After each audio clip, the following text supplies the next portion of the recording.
역대하 7장은 성전 낙성식을 솔로몬과 그 모든 백성이 행하는 것을 이야기하고 있습니다.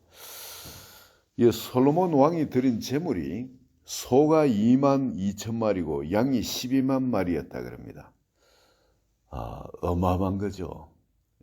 어마어마한 양의 소와 양을 잡아가지고 낙성식을 거행을 했는데 자그마치 7일간 낙성식을 했습니다. 이들 마음에 임한 그 기쁨은 주체할 수 없는 그런 기쁨이었습니다. 하나님의 임재의 영광이 성전에 가득하고 제사장들이 능히 들어가서 섬길 수가 없었고, 그리고 솔로몬이 백성을 위해서 그렇게 기도할 때 하늘에서 불이 내려와가 그 제물을 살라줬습니다. 하나님이 살아계신 거예요. 그리고 또 솔로몬이 그 기도를 그냥 기도만 했는 것이 아니라 이제 이 성전에 드시옵소서.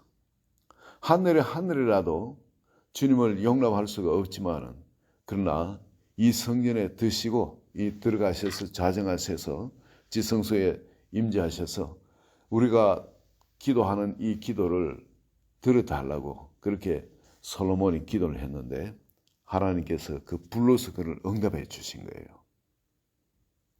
그렇다면은 이제 하나님께서 멀리 계신 하나님이 아니라 적어도 사람들 마음에는 우리와 함께 하시는 하나님, 언제든지 가서 기도하면은 기도를 들으시는 하나님,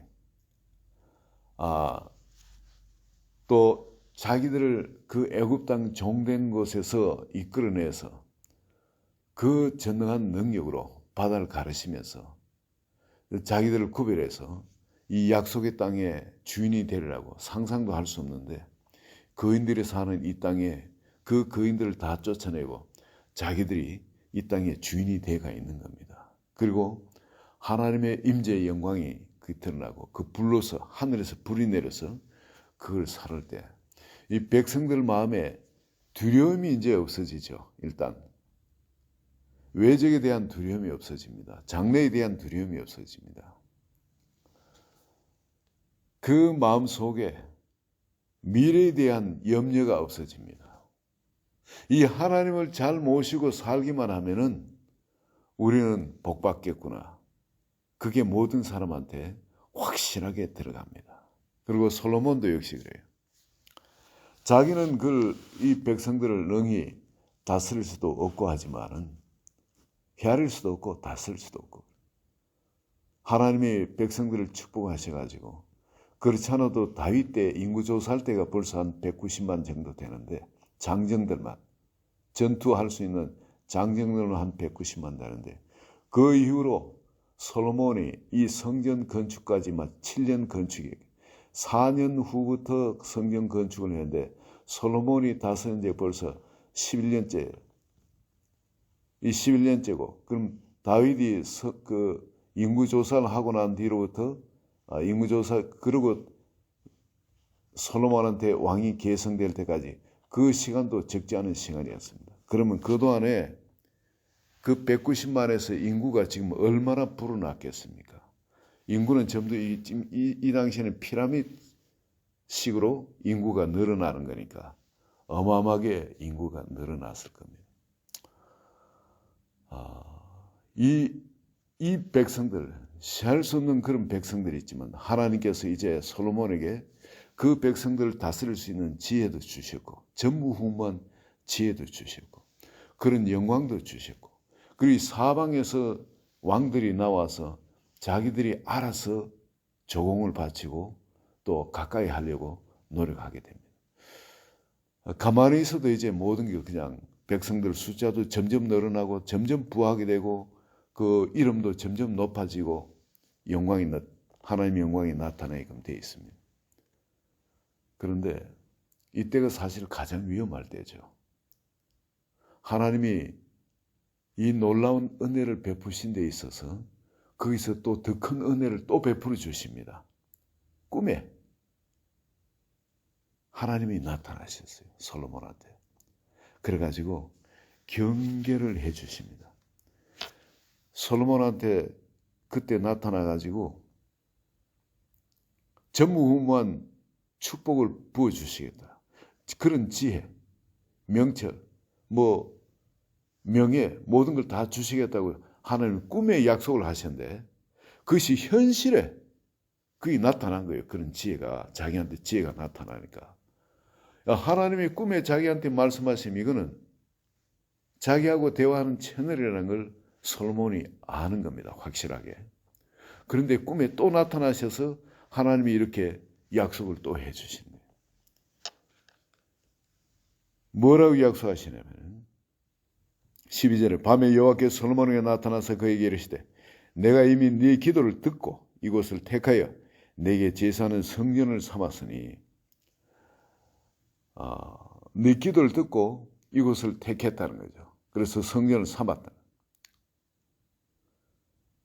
그 솔로몬이 그렇게 기도하기 전에는 그게 택하지를 않았다는 거죠.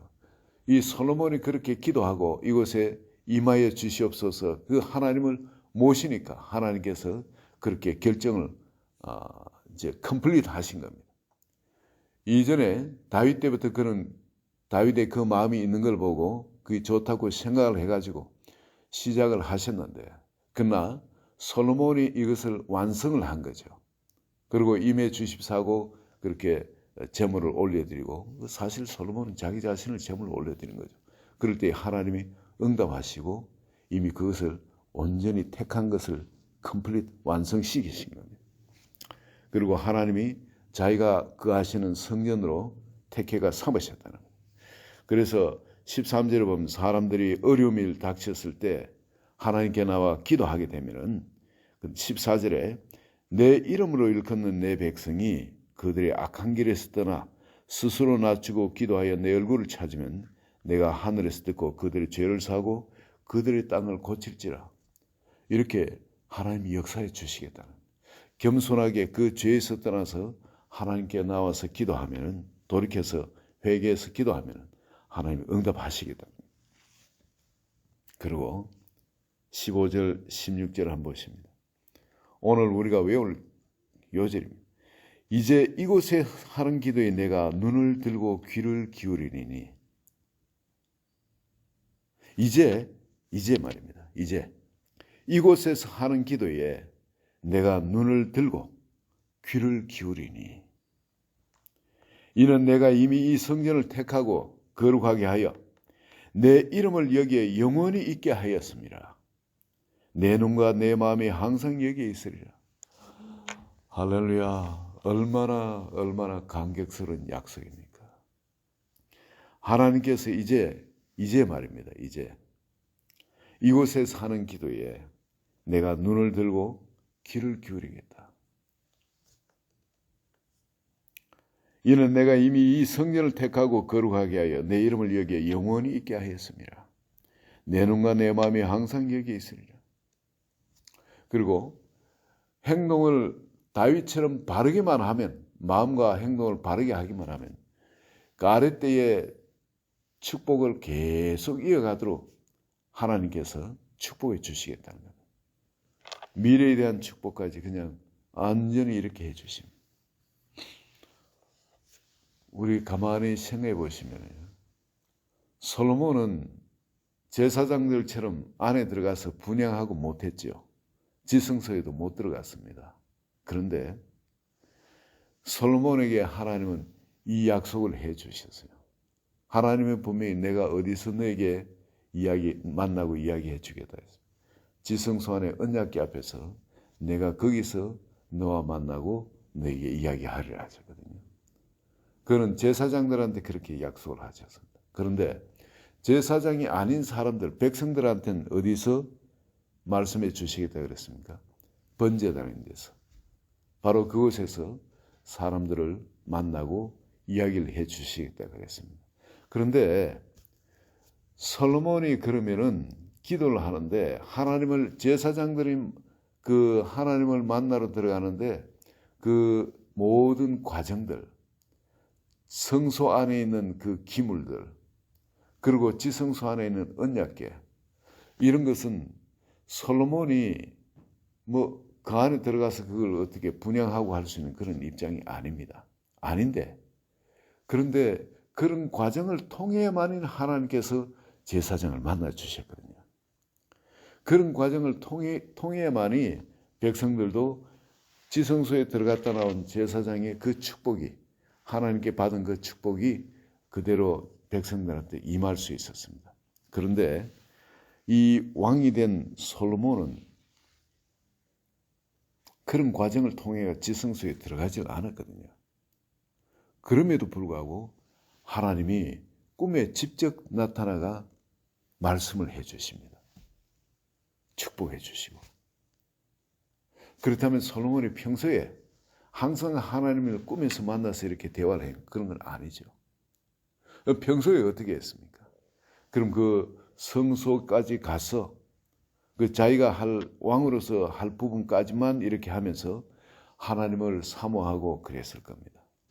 그랬다면은 솔로몬도 다윗한테 배운 것처럼 다윗의 신앙을 그대로 전수받았을 겁니다. 하나님이 참 우리를 만나 주시는 거, 이게 어떤 기물들, 자기가 한때는 저 멀리 기본 산당에 그 언약궤가 아니 거기에 그 성막이 있고 거기에 분향단이 있고 번제단도 있고 다 그랬지만은, 그리고 이스라엘 백성들이 계속 그 기본 산당으로 갔었는데 나중에 다윗도 기본 산당의 제사장들이 계속 이렇게 섬기도록 그렇게 이야기를 했었습니다. 이제 바로 그 부분에서 언약궤는 다른 곳에 있었지 않습니까?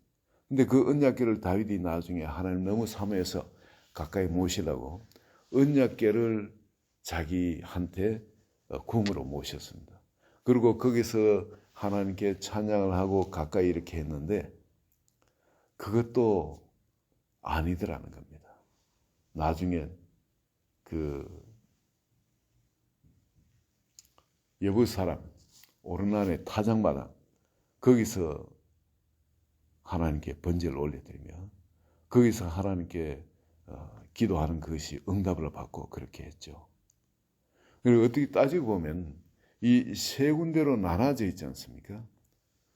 언약궤는 다윗 궁에 있고 또 번제단하고 이런 것은 또 어디 있습니까? 기본에 있고 성막하고 그거는 기본에 있고, 그리고 또 하나님께 번제를 올려드린 그곳은 또 지금 여부 사람 오르난의 타작마당에 있고 세 군데를 지금 이렇게 흩어져 있었죠. 솔로몬도 성전을 완공하기 전에는 자기가 일천번제를 올려드린 것도 어디에서 올려드렸습니까? 기본 산당에 가서 올려드렸어요. 기본 산당에. 그리고 언약궤는 지금 또 어디 있습니까? 다윗궁에 있죠. 다윗궁에.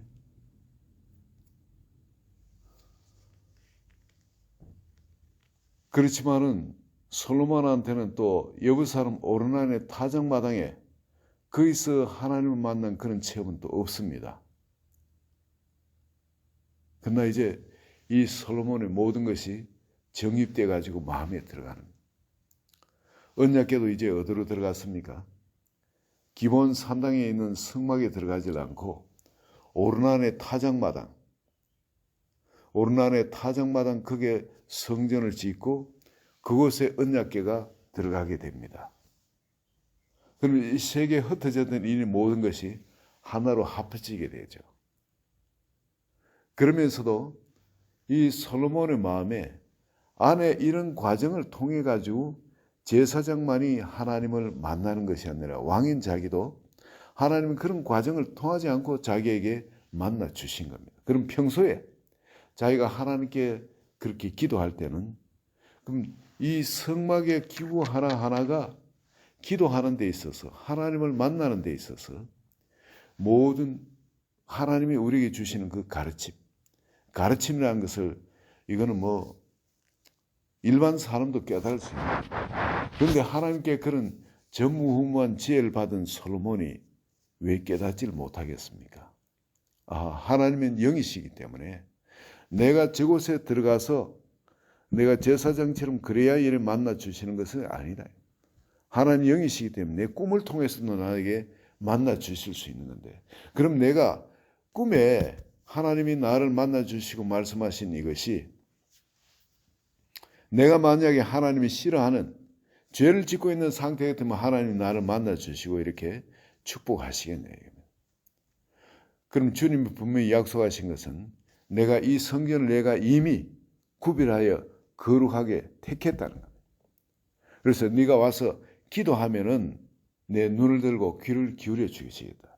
주님이 약속하셨거든요. 그렇다면 이 모든 과정은 하나님, 성막의 이 기구 하나하나는 하나님을 만나는 데 있어서 내 마음이 어떤 마음으로 주님을 찾아가야 되는지 그 가르침이라는 것.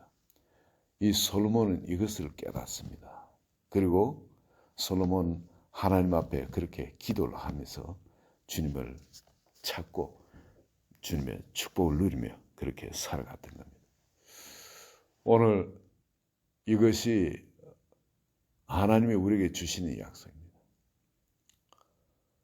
이제 그런 왕년의 제사장들이 그렇게 그런 엄격한 과정을 통해 가지고 지성소에 만나러 들어갔듯이 이제 우리 마음만 그렇게 항상 하나님 앞에 거룩하게 구별되어 있기만 하면은 하나님이 분명히 이렇게 14절의 약속처럼 내 이름으로 일컫는 내 백성이 그들의 악한 길에서 떠나 스스로 낮추고 기도하여 내 얼굴을 찾으면 내가 하늘에서 듣고 그들의 죄를 사하고 그들의 땅을 고칠지라. 이제 이곳에서 하는 기도에 내가 눈을 들고 귀를 기울이니 감격스럽지 않습니까? 얼마나 행복합니까? 이제입니다. 오늘 이 시간에 이제입니다. 이걸 깨닫는 순간이 바로 이제입니다. 그때 솔로몬이 그 음성을 들을 때 그때가 이제였지만 지금 이제 오늘 이 말씀을 영으로 받고 나에게 주시는 하나님의 말씀을 받는 우리 한 분 한 분에 있는 지금 이게 이제입니다. 이제 이곳에서 하는 기도에 우리 마음에서 진심을 올려드리는 기도에 내가 눈을 들고 귀를 기울이니 눈을 들고 귀를 기울이시겠다. 이미 우리를 성전 삼고 우리에게 이미 임하셨습니다. 이는 내가 이미 이 성전을 택하고 이곳에 계시는 한 분 한 분 이미 하나님이 택하신 분이면 택하고 거룩하게 하여 이미 예수 그리스도의 피로 우리를 거룩하게 해 주셨습니다. 선택하셨고 무조건적인 선택으로 은혜를 부어 주셔가지고 우리를 거룩하게 그 주님의 피로 모든 죄를 다 사해 주셨습니다. 새로운 피조물로 만들어 주셨습니다. 그리고 주님이 약속하신 내 이름을 여기에 영원히 있게 하였습니다. 주님의 이름을 우리에게 그냥 영원히 있게끔 그 이름과 영광을 이미 우리에게 줘버리셨다는 겁니다. 우리가 하나님 망신시킬 수도 있고 하나님 영광을 돌릴 수도 있습니다. 아무리 망신시켜도 하나님 집에서 너 내 자식 아니라고 쫓아내질 않습니다. 그건 결코 변치 않습니다. 하나님이 이미 우리를 택하셨어요. 자식으로 넣으셨어요.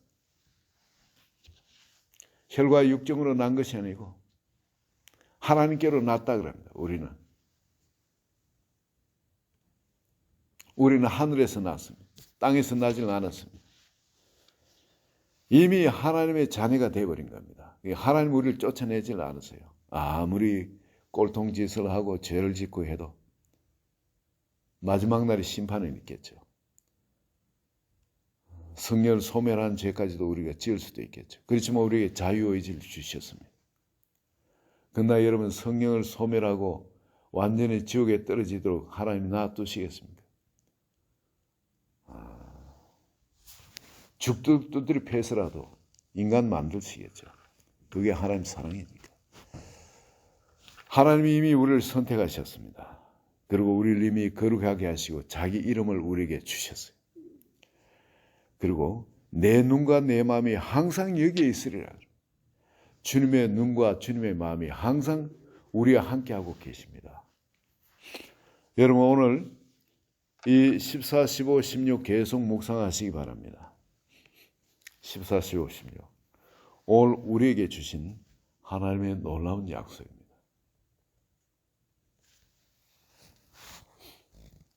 가슴이 뜨거워지도록, 이 모든 언약이 내 마음에 불이 되도록 여러분 이 말씀 묵상하시고 이 말씀 붙들고 기도하시면 놀라운 축복이 올 겁니다. 같이 기도합니다. 하나님 아버지 감사합니다. 솔로몬의 그 기도에 하늘에서 불이 임하여서 그 재물을 사르고, 그리고 또한 꿈에 나타나셔서 다시금 이런 엄청난 약속을 주셨던 주님, 이것이 오늘날 이 솔로몬을 그 많은 왕자 중에 제일 못나고 약하고 깜이 아닌 것처럼 보였지만, 그를 택하고 이렇게 전무후무한 축복을 부으시며 그 영광을 주셨던 것처럼, 오늘날 우리 한 사람 한 사람 내 스스로 보기에, 남들 보기에 나는 깜이 아니라 생각할 수 있지만, 그러나 하나님께서 우리를 이미 택하시고 거룩하게 이미 구별하여서 하나님의 성전으로 삼으시고 우리를 자녀로 삼으시고 우리 가운데 임하여 계신 것을 감사합니다. 이미 그 이름을 주시고 그 마음을 우리에게 이미 줘버리시고, 그리고 그 눈과 귀가 항상 우리에게 떠나지 않고 함께 있겠다 하심을 감사합니다. 오늘도 그 주님을 전적으로 의지하며 또 우리가 올려드리는 그 기도가 주님을 기쁘시게 하는 기도, 믿음으로 올려드리는 기도고 또 주께 합당한 그런 기도가 되기를 원하오니, 오늘도 우리의 마음과 생각 그 모든 걸 중원하여 주시옵소서. 예수 그리스도 이름으로 기도합니다. 아멘.